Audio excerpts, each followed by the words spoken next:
Good evening, and we're glad you're joining us. If you are joining us for the first time, please ask questions tonight. Don't feel shy. We every single podcast we make this open forum, and so if you have the chat box in front of you on your browser, I still think you can do that on the YouTube app if you're using your phone. But don't hesitate to ask questions. We are going to run with a topic tonight, talking about dealing with bad things.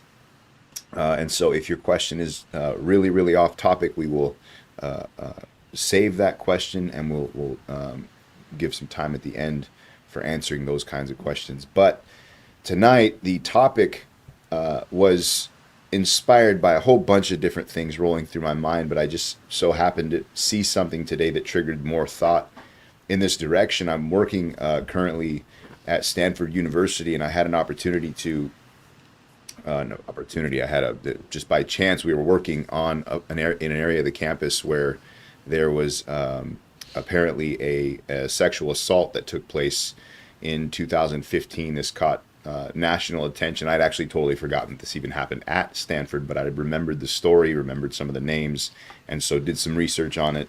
And there's what used to be like a trash can storage area. I don't know if it was fenced in or whatever, but literally it's just where they stored the dumpsters that was connected to two frat houses. They had they've turned it into now like kind of a they call it a not a meditation zone, but like a thought area. Like literally you can there's like seating and there's a fountain, there's a plaque, basically just raising people's awareness. They have numbers for like resources you can call if you need help with certain things.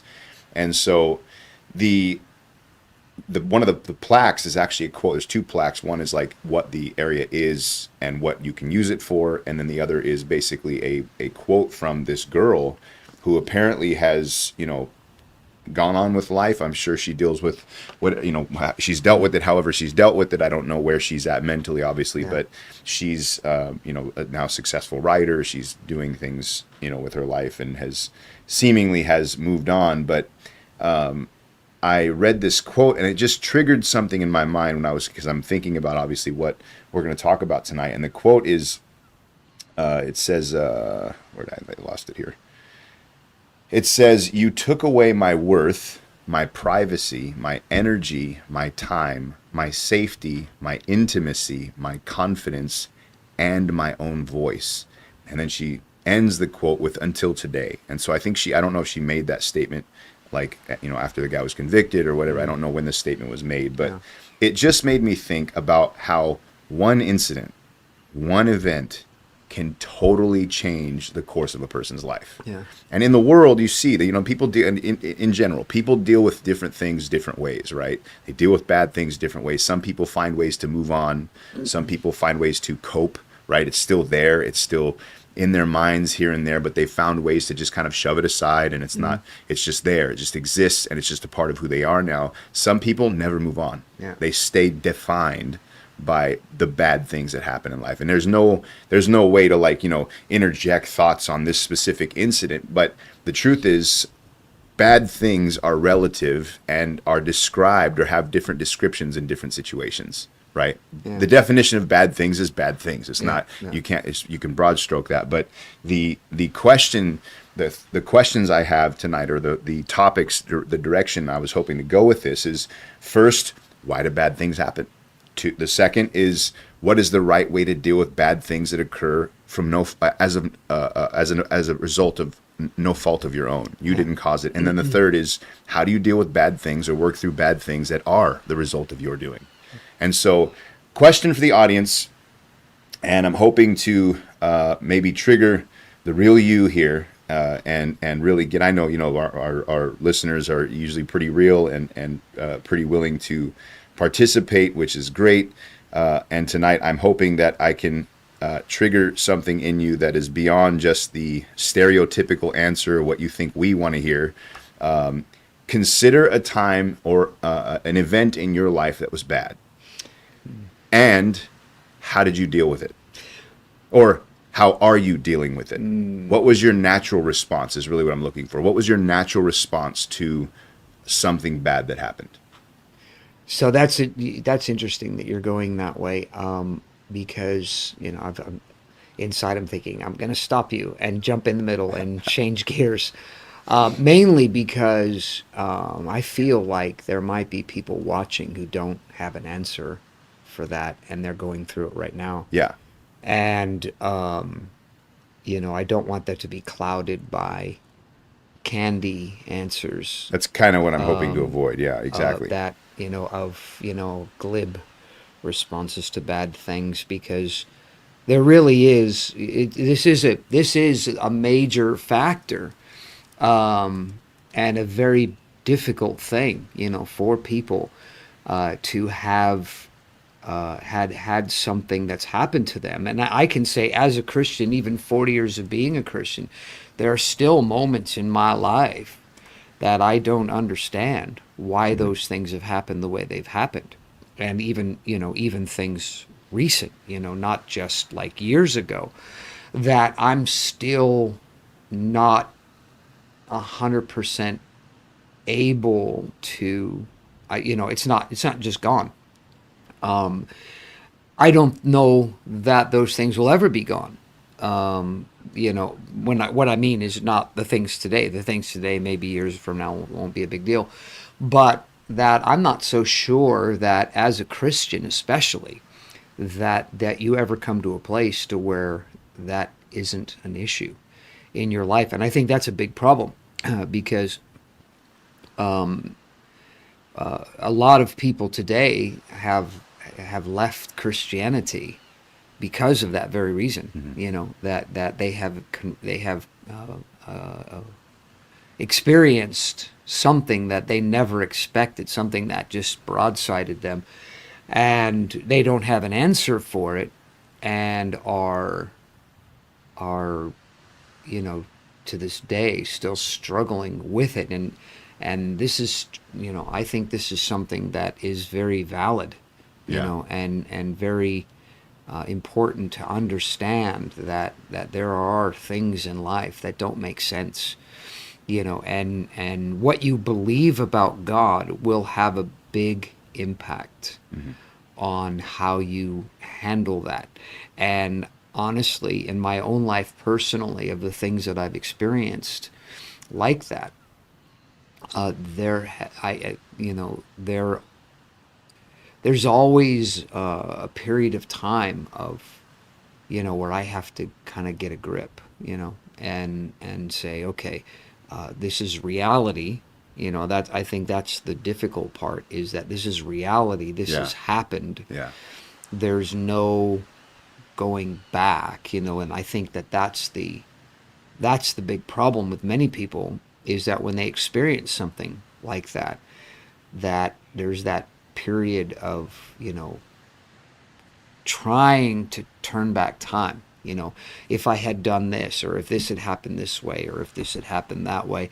And while you're trying to rewrite history, your belief in God is modified. do you think that that's like part of the struggle of why people go, you know, I don't know really what the word, other than, a destructive route or a stagnant route is, but like, is it a misunderstanding of God, or is it like something in our nature is trying to change what's already happened, like try to make it not be there Well, anymore, or like what there's causes that? yeah there's so much of it going on in our mind, that we can suspend reality. And that's really what happens, is we suspend reality for a moment to try to make sense of what's going on, but you can't. You can't. And so you have to you the only way you can make sense of what's going on is you have to do the opposite. You have to engage in reality. The quote that you gave, until today. So whatever that Yeah, was, there was a suspending. So whatever that period of time was, there was a suspending of reality. I want to go back. I want to undo this. And so you can't find a way to do it. And so you've this has happened, that's happened, the other things happened, and something especially like sexual assault is it's a there's a soul violation. It's not Yeah. just a body violation. There's a soul violation, and so trying to overcome that soul violation is very difficult because there's no there's no way to get at your soul. You can't go in there and do anything to undo that, and whereas like if you have a financial collapse of some sort, well, you can recover by making you can make Right. money and that Right. can go away. Right. So things like that, you can overcome, but then there are things where that happen to us that there's nothing we can do to overcome. We have to just simply accept second. You can't go to, so you're thinking first. You have this idea, this goal, this thing that you're going to do in life, and this is where you're going to go. And then something happens, and that's no longer an option in your life. And so you have to settle for second. And that's very hard to do. That's the difficulty, is being able to settle for second, because it's like, I want this, and this has been taken from me, and there's no way I can get it back. And the feelings of not being fair, and those things start to take place. And so it's a really difficult place to be. That's why I said I wanted to kind of, I really did feel strongly about just jumping in before you even mentioned the thing, because there'll be people who will say, yeah, I lost my job, at Burger Yeah. Yeah. King, Yeah. Yeah. you know, and I was really distraught, and it's like, who cares? You lost your job at Burger King. Yeah. Who cares? Exactly. You, Yeah. you could go to McDonald's, no big deal. It's going to take you like a week, Hmm. to recover from, where there's other people who've had real, genuine issues in their lives, like a sexual violation, or a divorce, or relationship breakdown, or in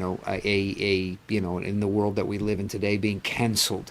So these kinds of things where you literally have to kind of, in some ways, start over. But you've got to start over with the idea of second. You don't start over with the idea is I can regain this position again. It's a second, but the reality is that all that going on, in your thinking, isn't reality. And that's the hard part of it all, is to be able to come back to reality, and to understand that what has happened to you is not it's not the end of anything. It just simply is the doorway into something else. So it's not so much that you had this and now you have to go backwards and take this lesser thing. No, you can actually you actually move in another direction, and life can have a completely different trajectory, and even a better Hmm. trajectory, in spite of those issues. So that's a thing, that's what, because when you're talking about that, I'm thinking, these things can be so, so difficult, and they can go so deep, and you can feel so hopeless. But there is that that is not the end. That's all that's going on. The emotional elements of that, they're very real, and all these thoughts are very, very real, but they're not they're not reality. I just as an example, there's a guy who I read about in San Francisco. He's still, if I believe he's still in San Francisco, but he was done with his life. He was finished. There was no point in living, and so he decided he was going to jump off the Golden Gate Bridge. And they've done all kinds of things to keep people from being able to jump off the Golden Gate Bridge. So he walked it, looked at it, realized what he's going to have to do, came back, towards the street, took a run, and jumped, and he was able to clear all the things that they put up, the nets and various things that are put up. He's able to clear all that, and he's on his way down, and he says, I don't want to do this, but it's too late. He's already jumped. but now his mind has changed, and he's now realizing that this was a worse mistake than where I was before. This wasn't a better decision. This was a worse decision. And in that moment of clarity, it's like I'm blown it. I've made a bad decision after a bad situation. And the good news of it is that he actually survived. And he survived with, I think he only had like a broken leg or something like that. So he got off really easy. And there were a couple of other little things that had happened to him. I think if I remember correctly, there was some people who saw him and just various things. And so he was recovered very quickly. And so he recovered. And so now he's dedicated his life to helping people that have gone through what he's gone through, and their desire to want to commit suicide, and to help people to understand that, so he had this second chance, so he has this life, in his opinion, that's a bad life. He's jumped off and his life's now over, and all the sadness and misery and grief and everything is going to be over now. And that reality of, no, I don't want it to end this way, but he's already jumped off. And then, having survived all that, realizing that who he is as a human being is more important than what has happened to him. Mm-hmm. And so that's become his life now, of trying to help people to understand you are more than the experiences of your life.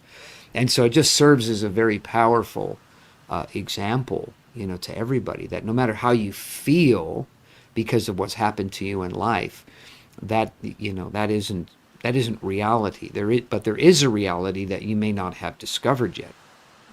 And so I think it's important to understand that there's a reality, and then that girl says that as well, until today.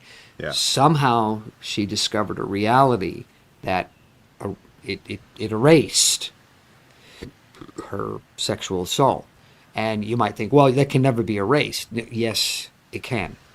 And that's the issue. That's the point, is that no matter what you've gone through in life, it can be erased. Mm-hmm. And you can go in a different direction. What does that really mean, to be erased? That you can think about it differently. You don't have to think about it the way that you're thinking about it right now. You can think about it from the standpoint of what it is, and you can use it as so something that Pastor Wayman Mitchell, our founding pastor of our fellowship, said, that it isn't what happens to you in life that matters, it's how you process life.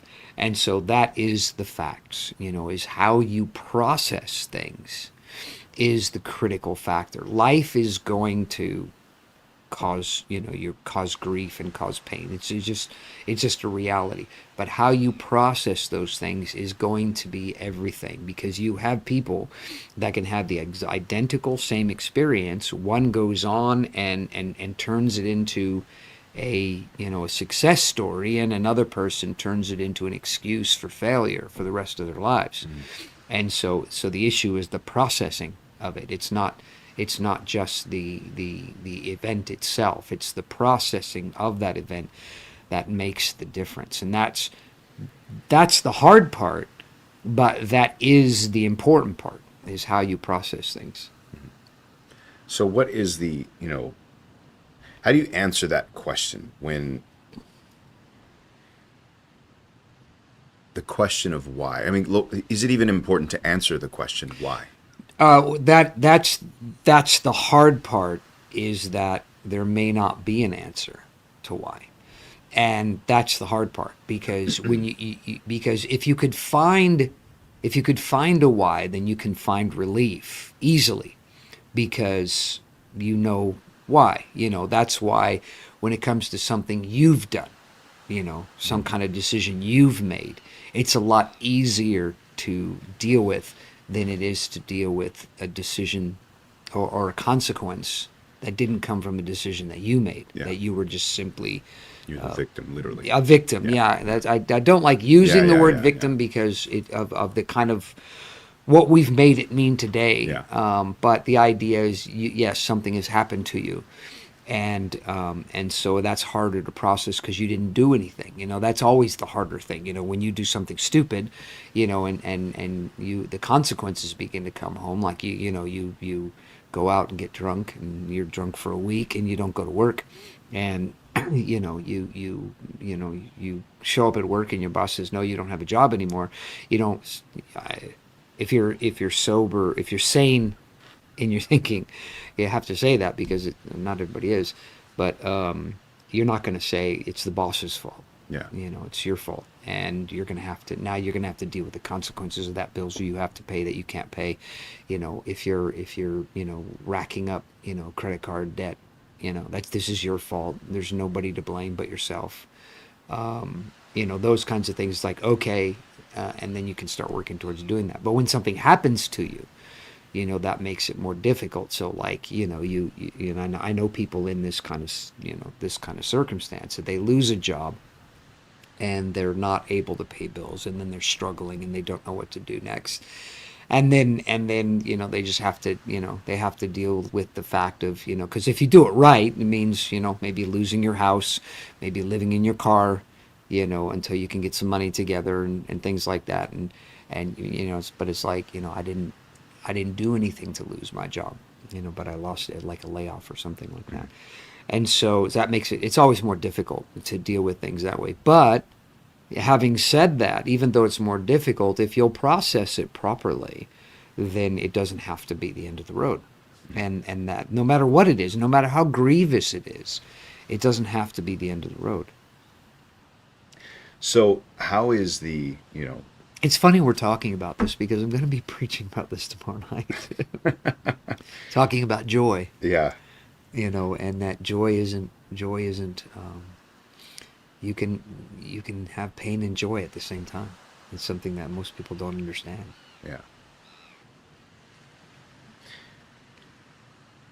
So what is the, because there are situations that occur, the saying, when it rains, it pours, this idea of, like, just cascading events that are, yeah, and things that come in threes. Yeah. Yeah, you got to be careful with that kind of stuff. Yeah, you have to be careful with that kind of thinking. My question is more, what do you do when you're just, you're literally like, like, let's use Job for an example. It's very, it's real, but it's still kind of abstract. Yeah. It's not related to anybody. But right. Here's a guy who, for all intents and purposes, didn't do anything to deserve what was happening. Right. So he was, in the true sense of the term, a victim of things happening, right? And so now here's a guy who just... Yes and no, and I'll talk about that in a minute. Okay, fair enough. Yeah. So everything is now on top of him. Like, he's looking at all this, and even his, who he calls his friends, the Bible calls Job's friends. Yeah. Real friends, they come and they're like, they're accusatory, and you did something wrong, obviously. You deserve this. Yeah. But, what is the right way to process this? Because you can see there's a time period of grieving. There's genuine mourning. He's thrown ashes on his head, and he's just sitting there, essentially, feeling the weight of everything that's happening, right? Yeah. And so, what's the proper time frame for mourning? Is it right to mourn? Is it right to deal with things like that? How do you process emotions that literally you don't feel like you have any control over? Yeah. So for me, and I'm going to talk at a personal level about this. The shorter the grieving time, the better, I think. Mm-hmm. Because there's only been one time in my life where I've ever had uncontrollable grief. And what I mean by that is I couldn't stop it. And it was a guy who died, and there was a mixture of feeling guilty because I was friends with him, and he knew I was a pastor, and we would talk about church, and he used to play with a band, and they used to practice in a church, though he wasn't a Christian. But I always thought of it from the standpoint of, I know this guy, I've invited people from this company, to different things we were doing at church and stuff like that, but I never dealt with his soul, about salvation. And he seemed to be of the, sort of thinking that he was okay kind of a thing. And he died. He had a heart attack and died over the weekend. And I was Friday. I had made plans to see him on Monday, for the company that he worked for, and I was going to come in to do work for the company. And so I called on Monday just to confirm everything was still on, and they told me he was dead. And so for I think it's about 3 days that I would just be sitting there, and all of a sudden I would just break out and cry. Couldn't. It was uncontrollable. But during the whole time, it wasn't something that I was trying to suppress, but at the same time trying to understand, why am I feeling this way? Why am I going through this? And, trying to resolve in my own self that regardless of any bad choices that I made, there's nothing I can do to undo that, you know. And so there's no point in me, because the grieving, you have to be careful with grieving, that grieving doesn't turn into self-pity, feeling sorry for yourself. And then it just goes on and on and on and on and on because you're just feeling sorry for yourself. Hold on. So what is the difference between grieving and self-pity? Well, one can turn into the other. Is that when the grieving, well, I would say it this way, is that the difference between, or when grieving becomes self-pity, is when it's no longer focused on something else, it's focused on you, and so like in this case, this guy died, not me, and so my concern was that I didn't want this to become a thing of where I'm upset because of what I didn't do, not because he's dead. Uh-huh. And so, but after a couple of days, I was able to resolve the issue. Let me just, well, actually, I'll tell you what. Keep going because you're on a string of thought. Done there. Oh, you're done. Okay. Yeah. Okay. So, but so in this case, something happened to somebody else. Yeah. But what about in the case where something happens to you? How do you go from? Because what the grieving you feel then is for yourself, technically, isn't it? Well, the time of But you have to work, like I said, is the grieving for yourself, or are you just feeling sorry for yourself? Like, is the difference between like processing and just because something happens to you, something bad happens to you, and your immediate, like I said, your immediate response, if you didn't cause it, is going to be, why me? Why did I have to go through this? But you have to start processing it right there, which is what I was going to say about Job, is the issue of Job. And this is a hard thing to do, but it is absolutely essential to recovery. Is you have to deal with the issue of, why not you? What makes you so special that bad things shouldn't happen to you? Because they happen to other people and you don't feel that way. Yeah. Somebody else loses a job, or has something happen to them, or somebody else has a sexual assault. And oh man, that's a bummer, and now but it shouldn't have happened to me, that's being selfish, because there are a lot of people who've been through what you've been through. Yeah. And so, you okay, this happened, and accepting it for what it is. And, there's nothing wrong with, the struggle of dealing with that, but you can't, it's like, if I could make an illustration out of it, it'd be like being in the ocean and a wave is coming. You don't have to ride that wave. You can let it go. It's not necessary that you jump on that wave and ride it all the way to the shore. And so it's a similar sort of a thing with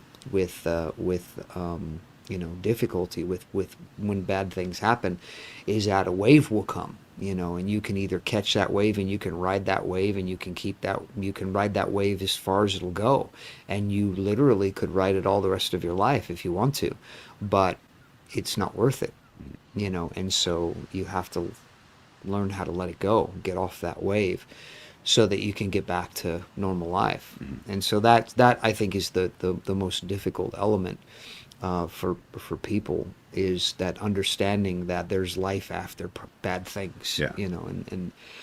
And you can't see that there's life after bad things if you're just going to ride that bad thing the rest of your life.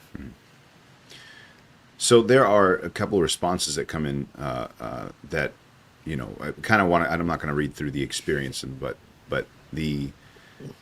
issue of forgiving people that have wronged you, or things that have, you know, you know, thinking about how to be successful at a failure. Or, you know, I was going to ask about the, like, what value is there in using the events of life, the negative events of life, or the bad things of life, to actually, use them as a tool for, moving forward. Is there value in that, or is that like dwelling too much on it? I Or, think you have to be careful with that, because if it becomes a tool, it won't be because you turned it into one. Mhm. That won't be the case. I read a lot, and I like to read stories of people that have tragedy to triumph kind of stories, and it's never a thing of where somebody realizes they have an opportunity to capitalize on a Yeah, bad yeah, thing yeah, that's yeah, yeah. happened to them, and then turn this into a good thing. It doesn't work like that, because if it's that would be disingenuous, because now you're actually glad that bad thing happened to you, Yeah. because now it's going to give you the opportunity to be able to take advantage of it and make people feel sorry for you and listen to what you have to say and give you credibility and all kinds of stuff like that, which is that's worse than what happened. But there's others who, through that thing, they begin to come out of it. And coming out of it, they begin to realize, hey, I could help other people with Yeah, yeah. this, because of what I've been through. But that's not usually what happens right away. It's Mhm. usually down the road. Mhm. So yeah, again, that's another thing to be careful of. But what I find, like when I talk about in my own life, there are things, and I can't. There are things that I can't even talk about, because I know other people wouldn't understand. I've talked with some close friends about it, and we laugh because of the circumstances, that there are people, a lot of people, way worse than me in normal life, than some of the things that have happened to me, that it's like silly to even complain about, and so it's but to try to help people to understand, well, friends of mine anyway, to understand that this was, because there's a lot of ideas in Christianity, that God, in Christianity, that everything's going to be a bed of roses, Mhm. and no matter what happens in your life, it's always going to end up. You're always So the story of Job, for example, most people, the only thing they know about that story is, when bad things happen to you, you'll get twice as much after. Yeah. Which isn't the story. Right, right. That isn't even true, first of all. And what happened to Job is like, oh, no problem. He got twice as many kids as he had before. Are you going to tell me that he had absolutely no feelings and no moments of visitation of, why did I have to lose my first kids? I'm sure. I mean, he lived to be 800 and something years old, and so you're talking about living 800 years, asking the question, why did my kids have to die? Mhm. You can't say having twice as many kids Just wipe away justifies all that. Yeah, losing yeah. your other kids. It's just not a. It's not a. That's just not how life works. You want all of them. You don't want, oh, well, at least I've got more kids, and you might, if you have a miscarriage or something like that, and then you have a kid, and that those kids begin to grow, that miscarriage can be, the feeling of that can you know wane over time, because like that, life happens, things like that happen in life. But when you have a whirlwind that comes and strikes the corners of a house and destroys the house and kills everybody inside of it, and then the fire from heaven falls and kills all your sheep, and so you're having these moments where you're like, this is not an accident. There's something going on here that I don't understand, but this is not an accident. You're not going to just go, oh, well, once you get twice as much, you're not going to go, oh, well, I guess that's it. No, this is something that you have to settle in your own thinking. It has to become history Okay, so in your that's life. that's that's a focus point. So settling. How do you settle things that have happened to you? You have to accept them. You have to Just accept that they just Yeah, you have to accept this happened. This This is happened. reality. It Yeah. happened. I can't undo it. Yeah. You can lay in bed at night thinking of all the things that you could have done a different way, or which sadly happens to some people who claim to believe in God, is that they think, if I wasn't a Christian, this wouldn't have happened. Hmm. And now you're looking at just utter insanity, because Is that you don't. essentially like blaming God for the Well, problem? but Or? no, to say if I wasn't a Christian, this wouldn't have happened is Yeah. stupid.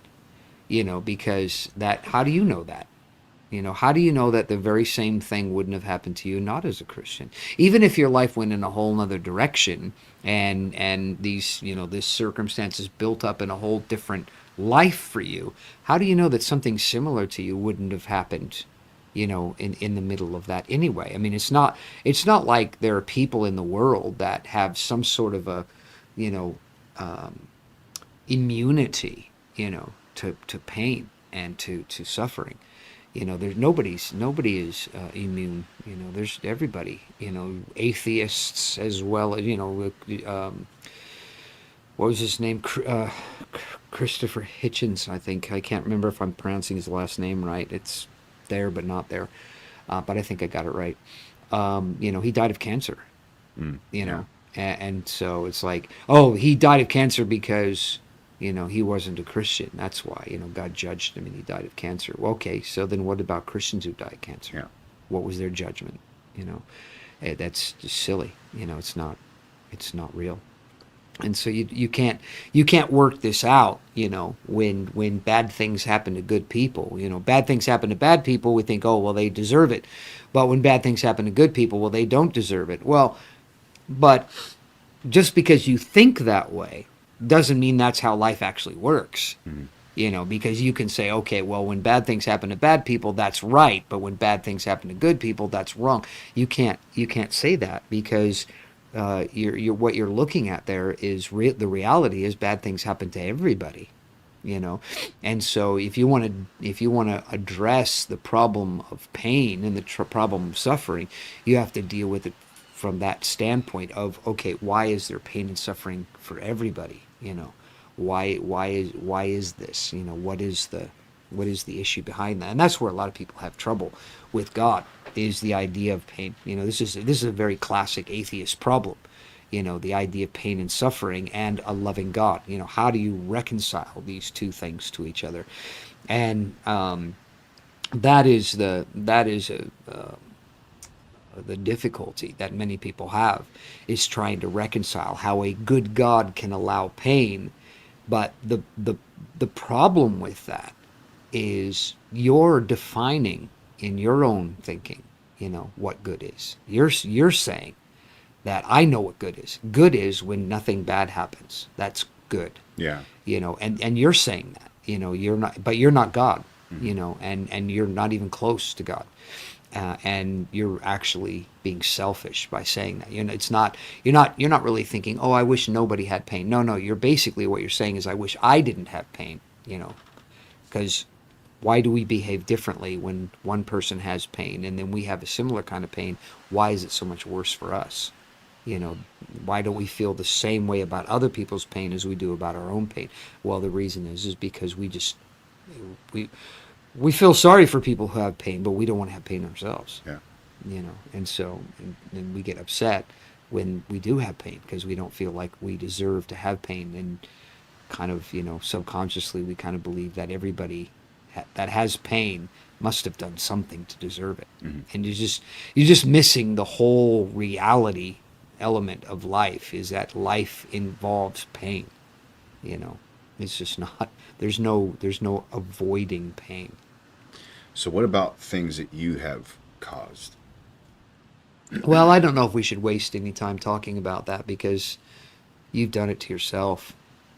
What's You the know. right way to deal with it? Well, Move you just forward in things. own up, and realize that whatever damage you've done to your life is your fault. There's no real, there's no. I don't think there's really any point in talking about that kind of stuff, because the truth of the matter is you knew what you were going to do had the potential to cause problems. You took a risk. Now it's causing problems, and so you took a risk. The risk didn't work. oh well, now you're just going to have to rebuild, and that's all there is to it. And you're not, the unfortunate part of something like that is there's no real lesson to teach other people out of Yeah, that. yeah, It just, other than to not be stupid. And I know people who try to do this, and it's I'm embarrassed for them when they do it. People say, "Oh, don't do what I did." I did this and I did that and I did the other thing, and don't do what I did. And learn from my mistakes, as if now they've come to some sort of higher level. Their mistakes have become valuable to them or something. Well, Like somehow there's now dignity in it or something. they've gone up. Yeah. They've got up in the rankings of human beings because they have survived their mistakes to be able to tell other people not to make those same mistakes. But there really isn't anything to learn from somebody like that, because they aren't. You want to be learning from people who have learned how to avoid doing stupid things, not people who don't know how to avoid doing stupid things, but yet want to tell everybody Yeah. else not to do those things. There's nothing really of merit, in being like that. And you're better off just to keep your mouth shut and just get your life together, and see if you can't get to a place to where you can actually improve your life and then help people while you're improving your life. Not so what I'm talking about is that people like what we're referring to right now are substandard. They are below normal, and so they're below normal, and they've come back up to normal, and they want to try to tell people, listen, don't go below normal. And it's like, we know this already. Nobody needs to teach us that. That's what we've been hearing all of our lives. Don't be below normal. But the point is, if you want to teach people something, then you're going to have to go above normal. You're going to have to achieve something that actually people can learn from by you being above normal, not by you being below normal and coming back up to normal again.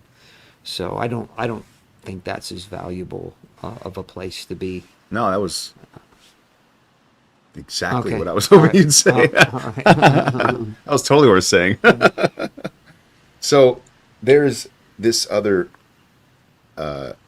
edge that I want to kind of brush against here, and and when I first thought of this topic to do for today, the scripture that came to my mind was the story in John 9. The disciples and Jesus they're passing by. They see a blind man who was blind from birth. Apparently, this is known.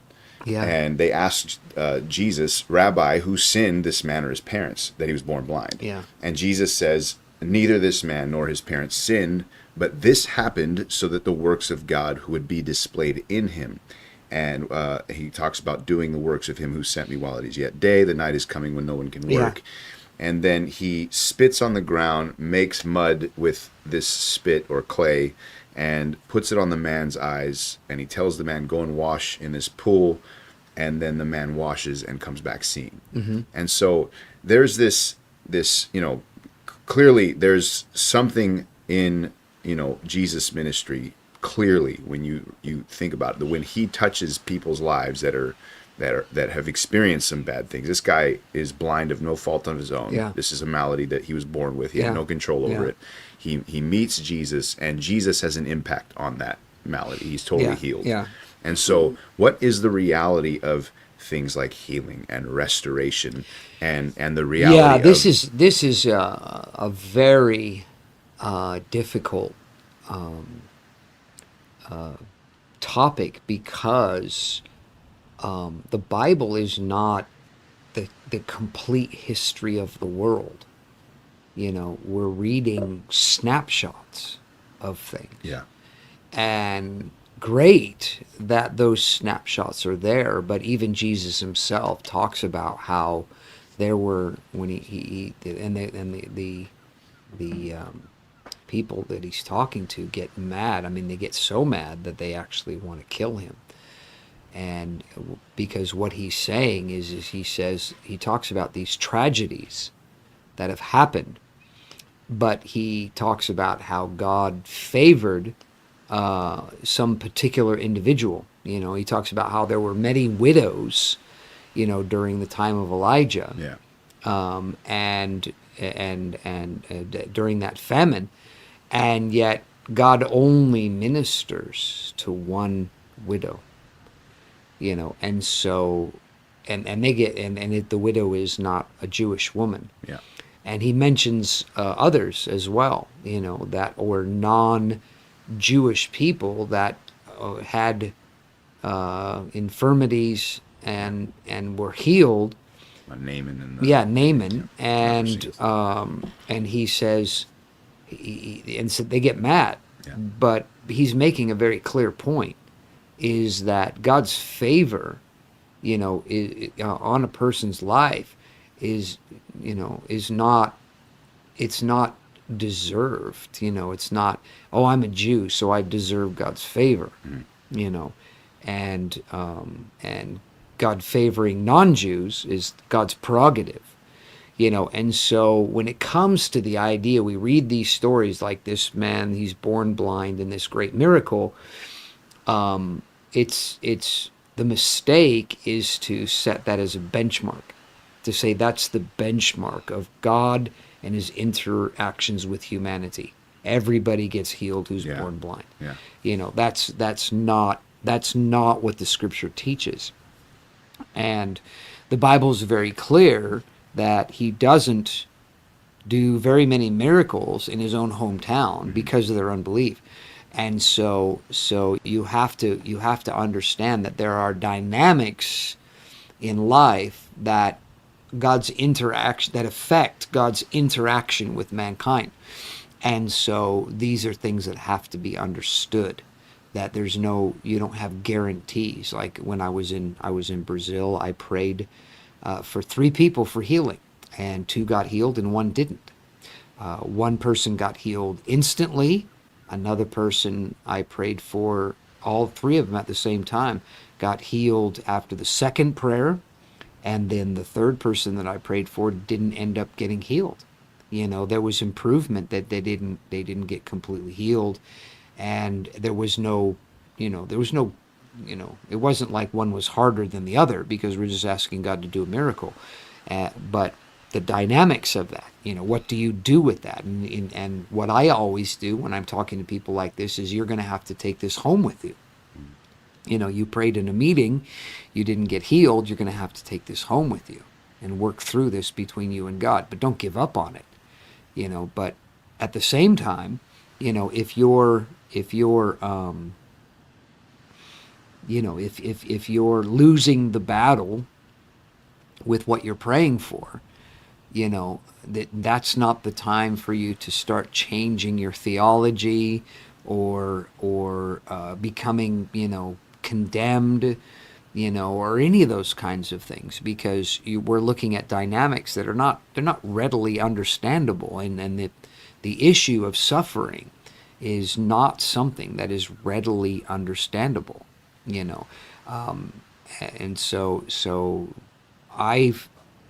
my response to suffering is to, basically, okay, this is happening. I'm not going to let it affect how I feel or think about God. I'm not going to change my theology, simply because I've experienced something. And I've been thinking about this a lot lately, because, having been a pastor for 30 years, I'm watching people that in the beginning of their salvation have made mistakes in what they believe about God, because their theology is based on their experience.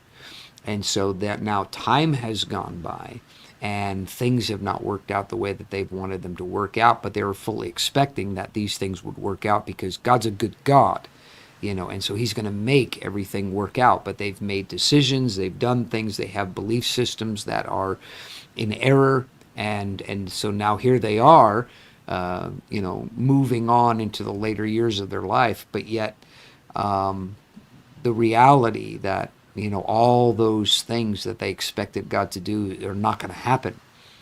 So now they're left, struggling with all this, and they're so they're not willing to admit that what they had believed about God was wrong, Mhm.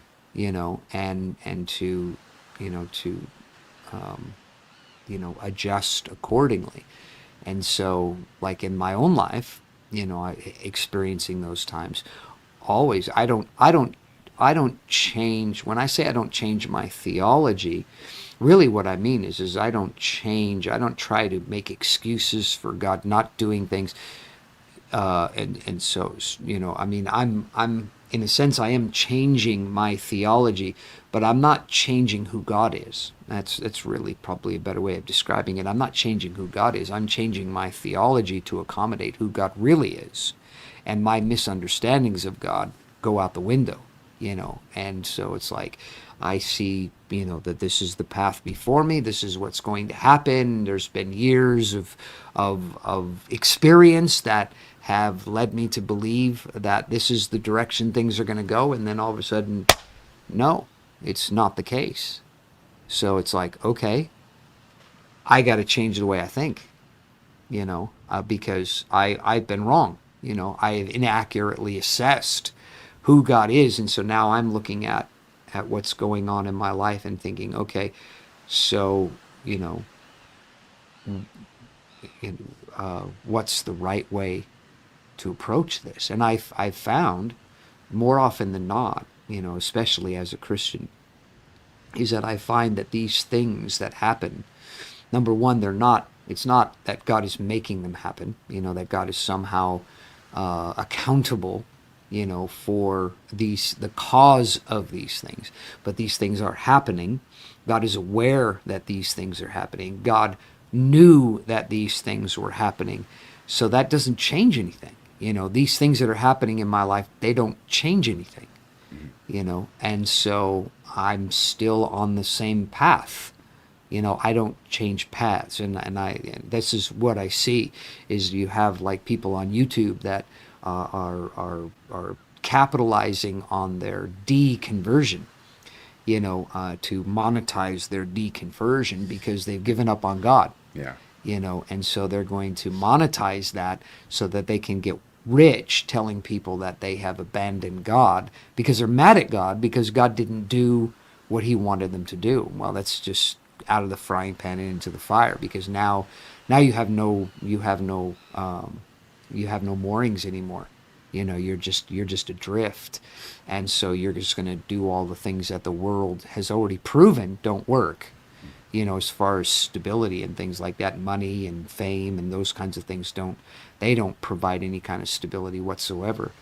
And so now here you are, after having lived a good portion of your life, believing that God is the stabilizing factor in your life, and now you're going to abandon that. Now you're going to go look for something else to be a stabilizing factor in your life, and there is nothing else. There's nothing else to stabilize your life.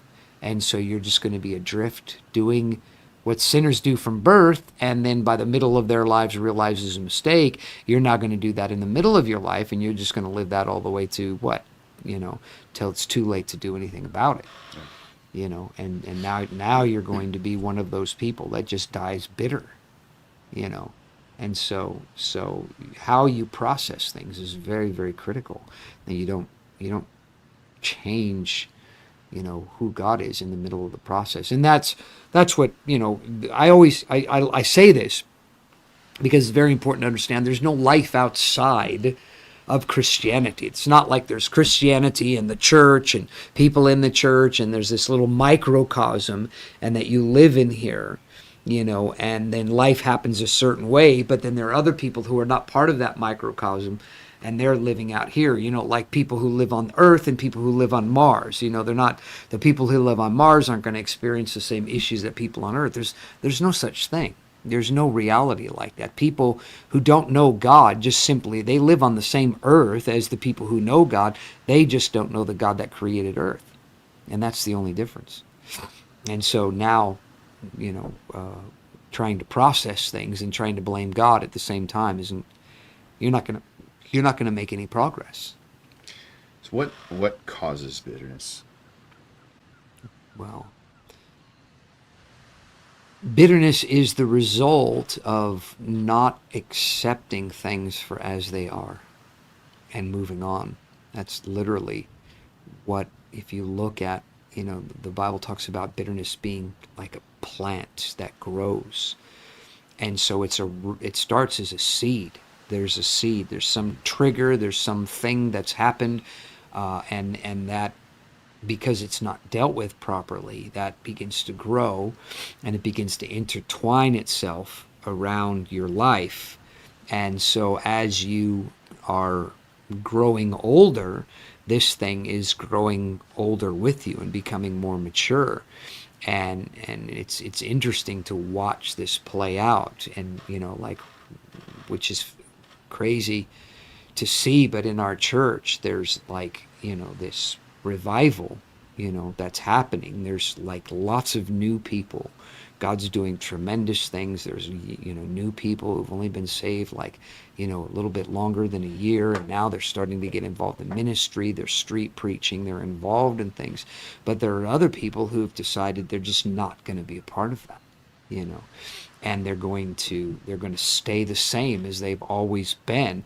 Yet they can see that the church has changed and God is doing something brand new and fresh, but they've decided they're going to stay the same. Well, it's not that they've decided to stay the same. It's that for years there's been this seed that's been growing and you know intertwining in their lives. And so now when they would like to just go and be a part of this fresh thing that God's doing, it's like being in the coils of a python. They can't get out. And anytime they move, it just squeezes more and more and more, because that bitterness is still there. I want to be that. I want to be with. It's not fair. I've been here for a long time. I should be, part of this. And they're not. And so, they won't have, relationships with these new people. They ignore them. And it's, because this has intertwined itself. There's a jealousy that's there. There's a hope that they will fail, all these kinds of things that go on, in the mind of somebody who's bitter, and that's what happens, and then usually it's because of some moment in their lives, some moment, something bad happened and they didn't process it properly. And so now here they are, years later, the thing that they have wanted, is now here, and they can't do anything with it. They can't move into it because they can't get out of that thinking, that bitterness. And the truth is, when it comes right down to it, is even though it's manifesting itself in resisting and not being involved and not wanting to talk to new converts, the truth of the matter is what's happening is, at the root of it, is they're mad at God. They're mad at God for not doing that in them. But the problem is because of a root of bitterness that came because of some issue in their lives that they blame God for. When it comes right down to it, they blame God for it. Maybe not consciously, but subconsciously, it's God's fault. This happened. And God could have done something about this, and he didn't. And so, they're mad at God. And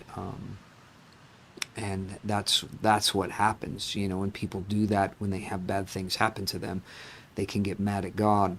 And once you do that, as life goes on, opportunities to escape from that will come, but you won't be able to take advantage of it because you're trapped, in this bitterness, and you can't get out.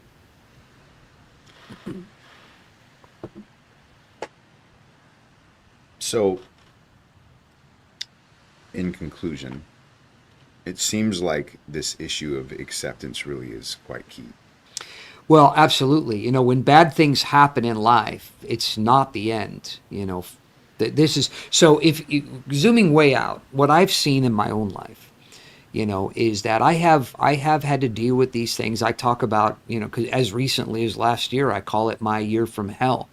Because there were so many things that happened all simultaneously that in 40 years of salvations never happened, just never happened. And there were things I never expected to happen. I just didn't, I wasn't anticipating that things would play out the way that they would. And I, I had to come to that place like Job, where I had to say, though he slay me, yet I will praise him. And this isn't Job being sarcastic, or being cynical. He's, because he understands. God's letting me die right now. I'm sick, and I wasn't sick before. I've been in good health, and now I'm sick, and it looks like things are not gonna get any better. And I'm not only sick, but I'm broke, and I'm sick, I'm broke, and all my kids are dead. And his wife is like, curse God and die. And so his whole world has collapsed. It's utterly collapsed. And he's looking at this, and he knows he hasn't done anything to deserve this. He's looking at this, and he's saying, this, I wasn't sinning. There's nothing here that's happening that's a consequence. I'm not reaping what I've sown. This is just happening to me. And he has to come to the conclusion that, what? Even if this kills me, I'm not going to change my opinion about God. I'm still going to worship him. I'm still going to trust him, in all of this. And so that's the reason why that's there. Is it's not because Job got double of everything that he had before. It's that there was another side to what Job experienced. Mm-hmm. And that's the key. The key is that what he experienced, it's not because it's not a, like I said earlier, it's not a replacement. Having 8 kids and losing 4, that's not a concession. That's just 8 more kids. Yeah. And I'm not using that as an actual number, but that's, you don't it doesn't replace them. And so it's not the fact that he had more than what he had before that should be what we embrace out of that story, as much as there's another side, to this. That this is not the end. The book didn't end and then Job died poor, sick, and childless. That's not the end. That there's a life on the other side of that. Literally, life goes on. And well, not just that life, not even just that life goes on, because that's like boring. That's like that's like oh, I'm still alive. So what? I'm still alive, and my life sucks. That's not the idea. Is that there's another side. There's life beyond bad experiences. And that's the important thing is understanding there's always life beyond our experiences. And the truth is that, and I can say in my own personal life, is that for me, if I could make a deal with God, I would want to have more bad things happen to me that are irreparable, because the benefit out of all that is Him. I get Him as a reward, and that to me is far better. To have revelation and understanding. So with all the things that I talked about that year from hell, there's been a change in me. There's been a tremendous change in my, I'm trying to think of other ways. My influence, of talking, being able to say a word to somebody, and have that influence them that has become, I've noticeably different. More influential. There's been just the sense of eternity, the reality of eternity. I feel like, I'm looking at this picture for 40 years, and then all of a sudden, at year 39, all of a sudden, all these details of that eternal picture are there that I never saw before. And it's like, I'd like this better, because when I die, I'm not taking anything with me. And that, I think, is an important place to to end this on, is that Jesus said, well, I won't use it that way, but I will use it in the eternal way, is we get a new body. And so for the person that has been sexually violated, when you pass from this life into the next life, you're going to get a new body that has never been sexually violated. And so you're not going to carry that anymore. It's gone. It's over. And it's never going to happen again. So that's a thing that's important to understand. And one of the wonderful things about salvation is that no matter what garbage we're carrying around with us in this life, you're not going to take it into the next life. It's staying behind. So you're not taking any of the good things, but you're not taking any of the bad things either. You're going to go in and receive an eternal reward, for how you have endured and processed life, and remained faithful to God, and all that's going to go away. There's going to be no tears. There's going to be no sorrow. That's all finished, and that's going to last forever. That's all of eternity, and it's forever and ever and ever and ever and ever. And so, that's that. And so for me, being able to see more of that in this life and have more conscious awareness of that makes it worth those experiences. And it's like, I'm not that I'm looking forward to more experiences like that, but because of the result, of being able to have that intimacy with Jesus. And I think that's where a lot of the problem lies, is that there are people that they're trying to get to heaven without Jesus, and that this kind of stuff happens. Yeah. And you won't make it to the end. You won't finish the race because you'll want to quit. You'll just want to give up, because it's like, no, this isn't worth going into eternity for. I'm paying too much of a price, because you don't know Jesus. There's no reward, there's no benefit, there's no blessing, there's no real favor that's happening because of these things. And I think that that's a thing that every Christian needs to prayerfully consider, is how much of my desire to serve God is because of how good my life is, as opposed to how much of my desire to serve God is because of who God is, Yeah. and how he's revealed himself to me. Very good. Well, thanks again for joining us tonight. We hope that helps, and that gives you some direction. We do want to, obviously make available to you as a resource the church in person. Like, there is real help, and there is real hope in what God's doing in the church, and you can see it for yourself, and you can come and meet people, and people who have help to offer. We are not like, some kind of disconnected volunteer podcast. We are a part of the church, and we want you to be a part of what God's doing, to experience Jesus for yourself. And so tomorrow night and every Wednesday night, we have a midweek service. It starts at 7 o'clock. We're here in San Carlos. So if you're in the local area and you're looking for help, you need help, come. And we will be available for that. And so more to come. We'll be here again next Tuesday. We hope you have time to join us, make time to join us again. For those of you that join every Tuesday, we appreciate you. If you're joining for the first time, thank you. And we hope that you take the opportunity to find more resources on our YouTube page. And again, check us out in person. We hope to meet you, and we will see you again next week.